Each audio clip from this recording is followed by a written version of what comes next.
Hi Stamper, today I'm going to show you how to watercolor but with the markers. The one right here on the left, it's with the marker, and the one on the right, it's with the watercolor. So with the marker, you're going to have a more deep coloring. It's going to be more deep. So again, this here, it's with the watercoloring. It's no right and wrong way, depends for what look you're looking for. And this is with markers. And this one too, it's with markers. So last week I had a class that Stephanie came at my house and teach us how to watercolor different way, and one way was with the markers. So I'm going to share with you what I learned. What you're going to need, it's the color that you want to use. Really today we're going to use cherry cobbler, daffodil, regal rose, and old olive. First thing you want to do when you watercolor, okay, I stamp it again. When it's watercolor, you want to use StazOn. Last week I showed you a trick for your cover, so you want to watch the one with watercoloring too, with the watercolor crayons, because I give you a little tips and tricks. What you need, it's a piece of paper towel. You want to stamp your image on your watercolor paper, and it's very important to use watercolor paper because it's absorb more the water and it works a lot easier. This is your brush, your aqua painter. You just put your water in here and close it. And then when you do with marker, you want to wet your paper first. I want to make sure, because I'm on the tripod, make sure I get, here we go, yeah. So let's say we're going to start with the bud here. I would wet this. Then I would take my green and then coloring it. And where the artist already did it dark, that's where you want it darker. See, I leave some white there. I'm going to come back with my yellow. She always did mix the green with yellow, and it looked very good. So then you would take your and just tap it. It take the excess off. And usually in the bud, you would have a little bit of the flower showing because it want to start coming out. So I would just do a tiny bit. I got quite a bit there. Don't panic. We're going to take the water and see. Put some water on, and then take your paper towel, dab it, and then voila. So then I get my bud. If I want a little bit more green, I would go and add a little bit more here.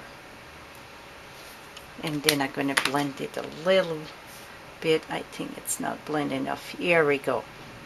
And if you get too much, again, you just have to dab it.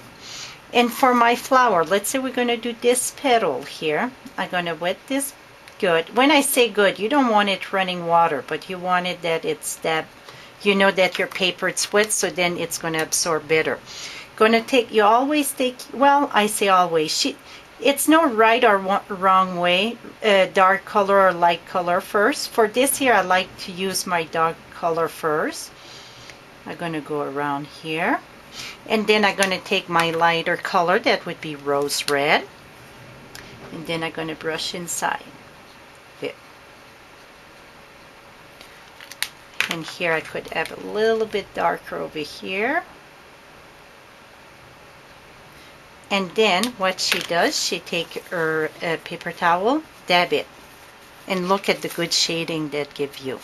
So I'm going to do a little bit more with you. I'm going to do the center of the flower.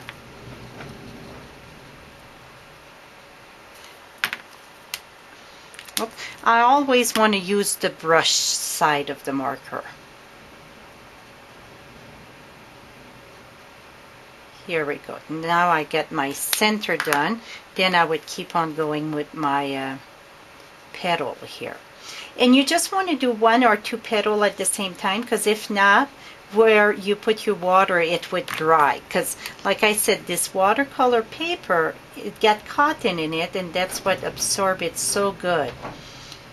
You can use the regular paper, But usually by the time you're almost done your project, you get a hole in your paper and it don't absorb good. You cannot go over and over like this.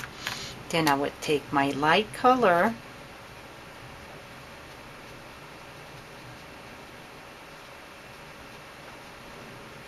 then I would take this. Voila! It's as simple as this. I did it, but I'm gonna do a leaf too for you guys. I start doing this here and I really don't want to stop. Okay, after this part I'm going to show you how I did the leaves. I'm going to blend a little bit more, add some water here, and then I come with this, dab it. When you dab it, that's where it takes the excess of the water off, and because if not, a lot of time you see the line where the water dry. I'm going to show you one like this here. I didn't dab it. See the line where my water dry?